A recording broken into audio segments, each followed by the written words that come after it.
Unaelewa kwa sababu nikaanza kusema vile ukiwa millennial ati ilifika mali unaweza lock mlango bila kutembea. Ati inakuwa issue. Aya, wacha niseme hivi, if we are in a dick measuring contest and you pull out a foot, na unasema sasa a foot is the standard measurement that we are going to go off of. So if you are below the foot, you have a small dick. One of the easiest things a human being can actually do is take a small piece of reality and turn it into a complete explanation. We see a pattern once and all of a sudden we've discovered reality for what it is. I mean, that is the fundamental truth. But reality is much more complex than the stories we build around it. All the evidences we can gather about reality can inform your belief, but that doesn't automatically justify the conclusion with which you arrive at. And today's videos are going to show you exactly that. Welcome back manze to the RadaFiles. Onanitanga yo frate. Manze, it's the bitter things in life that matter. And today's videos, remember, you can always support the channel by tapping the link down in the description below or scanning the QR code on your screen. Without further ado, tunaanza this way. Gen Z, si ati nataka kuhate, lakini according to data, the dumbest generation. Gen Z at this point should have overtaken. Lakini wanatumia nini ni data, ni kwa sababu hiyo data inapata. Unajua pia wanaweza maybe kupush narrative. Inaweza kuwa, lakini ni unaweza gather akili ya wase. How do you do such a... That's fantastic. So, unakumbuka venye ulikuwa kabla simu? Before mobile phones, right? Ulikuwa unaweza memorize namba ngapi? Bro, exactly. What the fuck? The average Gen Z hawezifanya hivyo. Because they have we came from a place where we didn't have this technology. What? So it was not at the out of team. Wacha staki kuisave, wacha nikumbuke kwa kichwa. Mimi nasema hivi. Mimi napenda kubelieve kila generation iko mbele ni poa kwa sababu hata majenzi wakipata their own kids itakuwa tu hivyo. Nafikiri ni always stop evolution, ni ngumu kustop evolution. Ati sawa ni millennial unajaribu kushika wasati hapa na zo cram number. Mimi nafikiri na feel tu lazima evolution iendelee. Kama technology imekuja na our cram they don't need to. Gen Z damn bro, the first time I heard that video, the song that came to mind ni na takaga ni na mimi, but it dawned on my mind, god damn it bro, that is a millennial vibe. Ebu acha tujipay respects to ourselves as Gen Zs. The ideology is kojolelea chunga ni nani unaongelelea wewe. This situation is actually crazy. You see, when someone calls you dumb, it is a measure of intelligence. And intelligence can be measured in very many different ways. But most of the time, they are measuring how you can memorize things. At least even though nimeelewa from what Kwambox over here is actually talking about. Nilikuwa nasema DJ wangu ni Gen Z. So tulikuwa naye Embu. So tulikuwa kwa hoteli fulani hapo hivyo iko karibu na hiyo roundabout ya kwenda Meru. Ukifika Embu, kuna njia kwenda Meru nyingine zimeenda kwa stage hapo. So kwa roundabout kuna ile zile master za mkono imeshikilia whisk na mmoja imeshikilia rungu. So tukiwa hapo hivyo tuko rooftop. Nikafikiria tu kumuuliza basi unajua linamaanisha nini? Aliniambia manze ameze hiyo shit ni nini. Hiyo stuff ya moyo. Ajui ni nini? Ajui yani askanishi ni nini? Honestly like Gen Z si ati nataka kuhate. Bro, hadi mimi wala sijui ni nini. Ni ya kudiscipline watu ama rungu ya moyo, fimbo ya moyo. Ni ya nini? Let me know down in the comments below. Lakini according to data, the dumbest generation. So sasa mimi I'm still working with them. No, unajua producer pia hapa hivi ndio kiliumana. But hii team yote hapa ni according to data, apparently this is the generation that's the slowest. Like, because every generation becomes smarter than their parents. Right?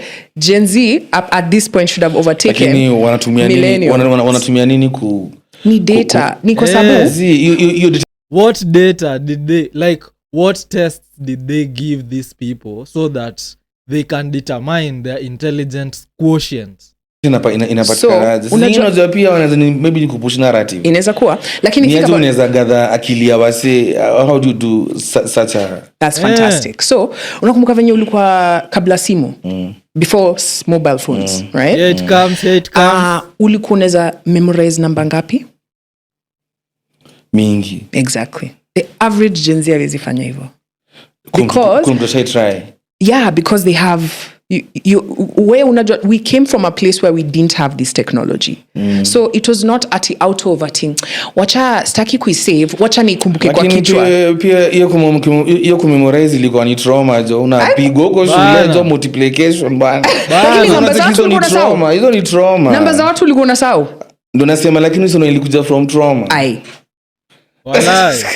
Dem uko funky. Is he actually making a good point? The education system actually taught us through trauma, taught us through spare the rod and spoil the child. So the rod was really spared, was really, goddamn. But you get what I mean, sindio? The thing about us Gen Zs is that we have something millennials don't actually have. We have specialized knowledge. When we focus on something, we go deep into it. Unlike millennials, wako na general knowledge, but it accounts to nothing. Ebu show me a movement of millennials that changed how Kenya can actually, that shook the government of Kenya. Show me. Alafu hiyo ideology ya the education system, the reason why most Gen Zs actually feel some type of way ukianza kuwaletea stories za education, it is because they realize that education to some extent it is a scam, and being the scam that it is, kwanza the ideology that it was shule, it was meant to be integrated with industries such that ukitoka shule unajua there is a job opportunity waiting for you. But nowadays that system has completely been abolished. So when you talk to Gen Zs about the schooling system, the education system, how far can you memorize things, to them it actually feels stupid. What works for them, what works for us, is the idea that we need knowledge that we can actualize right now, knowledge that we can take action on, knowledge that we can use.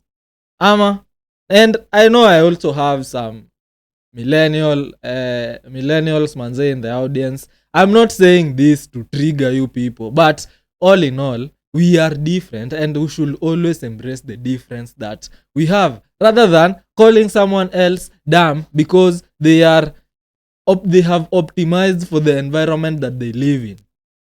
Millennials lived in a different environment. Gen Zs, we live in a different environment. Acha malizia, alafu I'm going to give you maoni on the topics the papers that she actually cited in the comment section. Dema amekwambia namba yangu ni 07, utaiandika hata utaikram na utaka nayo for 2 months hadi ufike home and umcall.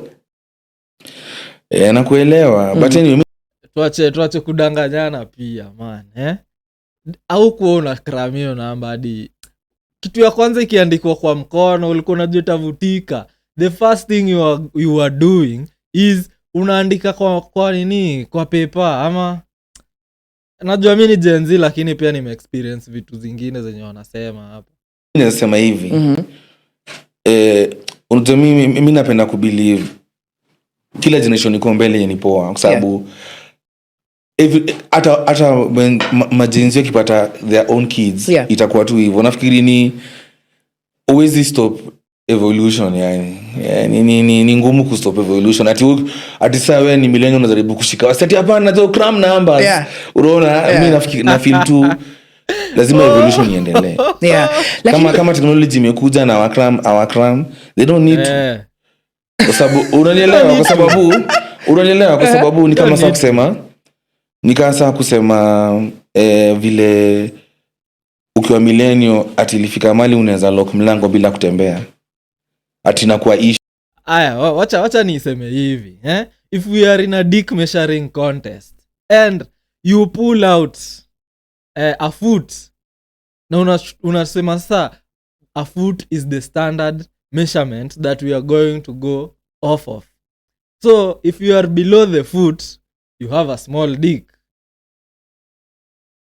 Hiyo inakaa fair kweli?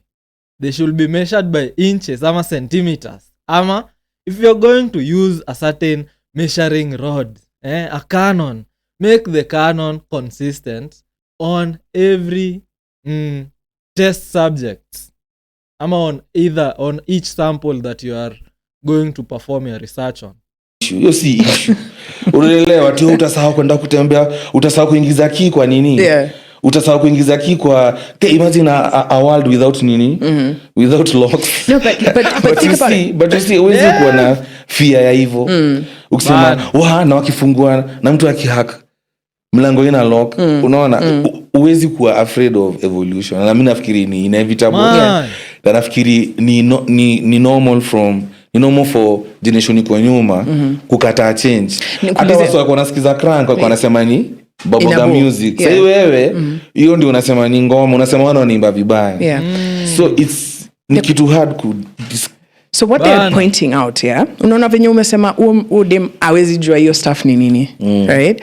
So apparently with Gen Z the only information they have is of here now and history ya tuseme 10 years ago.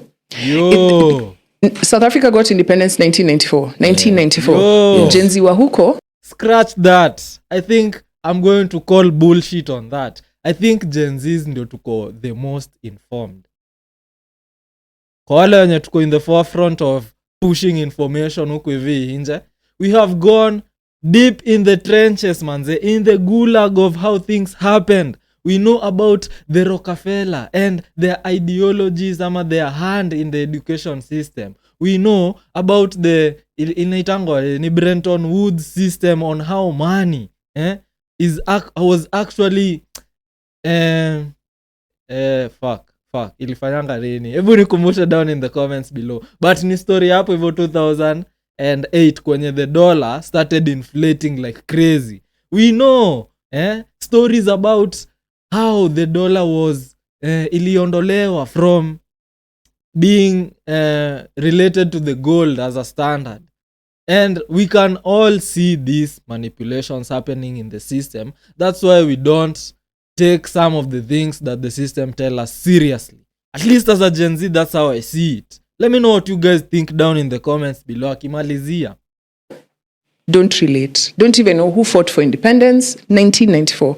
Which we were alive at that time, right? So, but you remember when you were a kid, you even knew music for your folks. Like you knew artists, your folks. Do you know the average Gen Z doesn't know who Whitney Houston is? Lakini nikuulize kitu. Do you think... before I say that, I want you to remember that when you were a teenager, you knew who Kenny Rogers was. And not you were listening to Kenny Rogers. It was your parents' generation's artist, right? So apparently what is driving the lack of interest of knowing whatever's happening around you, and then also because of that your cognitive functions like aziko. So damn, who is to blame for us not knowing about the stories of Benga, the story of where music came from in Kenya? Who is to blame? Is it the generation that came before the Gen Zs, or is it the Gen Zs themselves? Kwa sababu if they themselves embraced that culture, hawakubebwa na hizi stories za hip hop, I don't know, we should kama hawakubebwa na hizo waves zenye waliletewa, wange stick to their culture, they could have imputed the culture onto us, the younger generation. But what did they do? right now she's trying to shift the blame, shift the responsibility, shift the accountability, just like many modern women actually do. God damn it, bro, this is so sad. But manze, bahati yetu Meja ako in the vicinity. Basically Gen Alpha, ukiuliza Gen Alpha hiyo story hiyo stuff, anaweza jua before Gen Z, bro. But nikwambie ni kuchallenge kidogo. New challenge. Unajua world imekuwa ikichange, kulikuwa na dinosaurs zikaisha.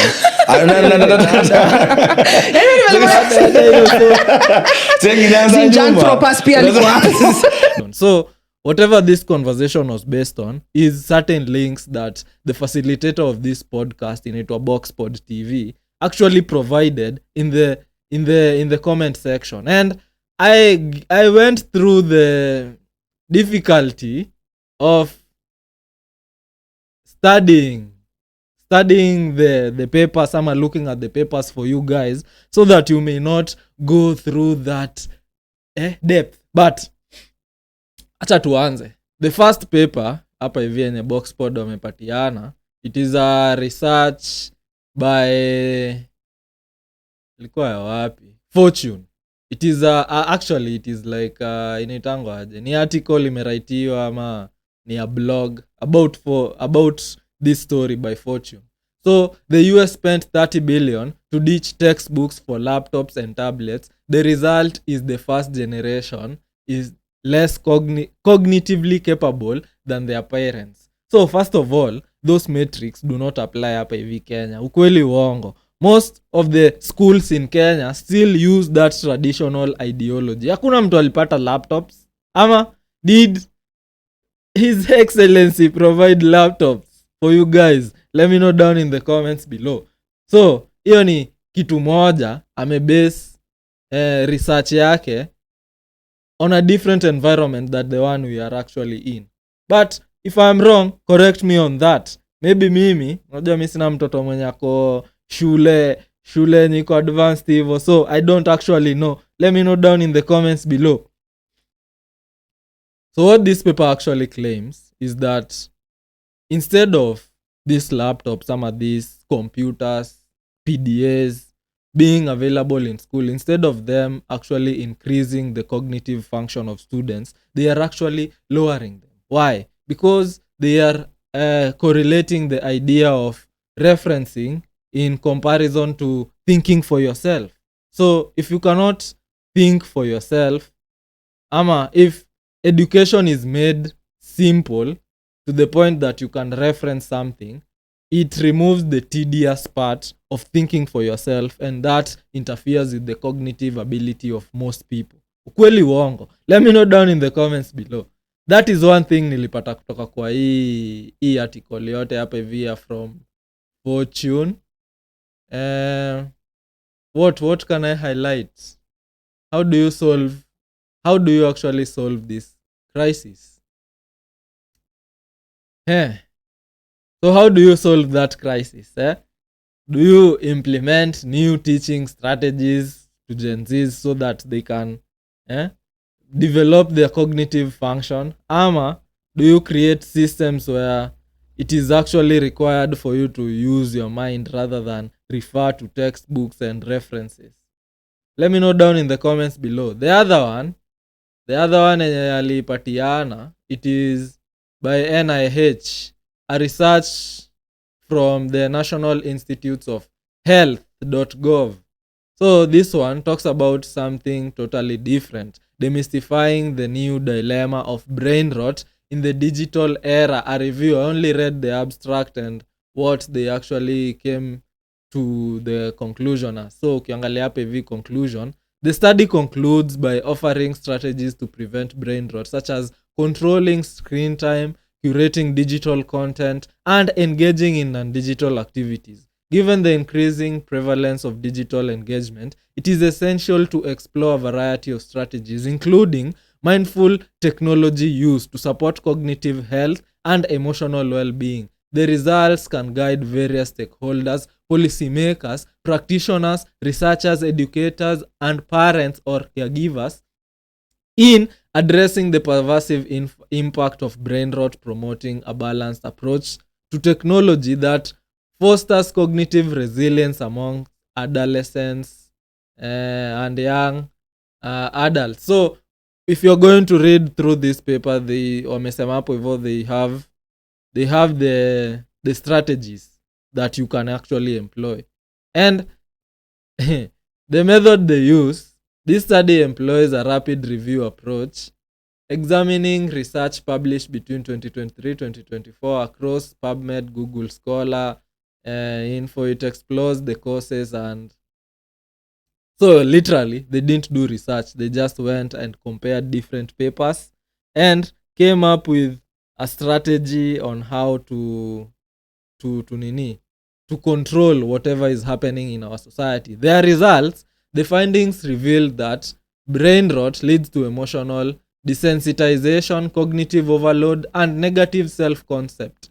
It is associated with negative behavior such as doom scrolling, zombie scrolling, and social media addiction, all linked to psychological distress, anxiety, and depression. And what's coming to my mind, hapo hivyo naweza malizia kusoma, what's coming to my mind is a certain paper that was actually done on this idea of testing cognitive ability, where people were told to draw clocks.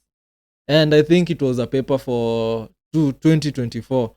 Unaweza ni fact check hapo hivyo, you can go research on that paper, but you can see even in that paper they were not really testing cognitive ability. Kwanza, given the idea that we live in a totally different environment where we are not accustomed to looking at clocks. We are accustomed to looking at digital clocks zenye zinatupatia tu numbers. So if people are told to draw certain clocks and their hours, sijui nichore, it is going to be difficult for those people unless you're going to select the top layer group that proves our send you the most smart in this generation. Then if you test those ones, you're going to get totally different results. But if you generalize it and just pick someone from the street and tell them nichore 3:45 am kwa ile clock ya hands, long hand, short hand, kale kakitu kana hesabu seconds, most people are actually going to fail when it comes to that. So this other last paper enye alipatiana, na time imeenda walai. Fuck, are we even going to look at the other video? This other paper is on LinkedIn, and that is the one that I think Kwambox alipatana nayo, na it's talking about now everything that I have summarized kwa hizo papers zingine. But what's worth noting is that they are actually saying you should avoid calling people dumb.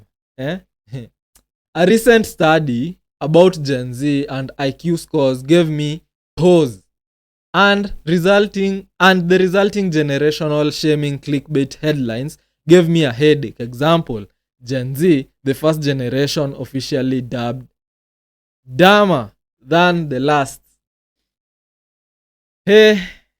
Unaona hiyo story ya kubeba wase in a certain kind of way. Yeah, so you can find this amepatiana hapo hivyo kwa Boxpod. I don't want to dwell on that.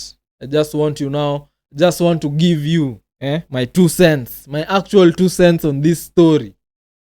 Walai sijai bonga hivi, ndio jo walai niko passionate na when it comes to scientific ideas. Sijai bonga hivi walai. But here goes nothing. Mind you, in the scientific community, this is not a major topic that people actually fuss about. But you can actually see one thing that is happening here. Are we actually discovering something when it comes to testing Gen Zs? Ama are we just being quick to judge people based on one paper? Let me know down in the comments below. Because as I have said, different exposure can actually lead to different intellectual abilities. And given that millennials were exposed to a different environment than Gen Zs, then totally we cannot share the same cognitive capabilities.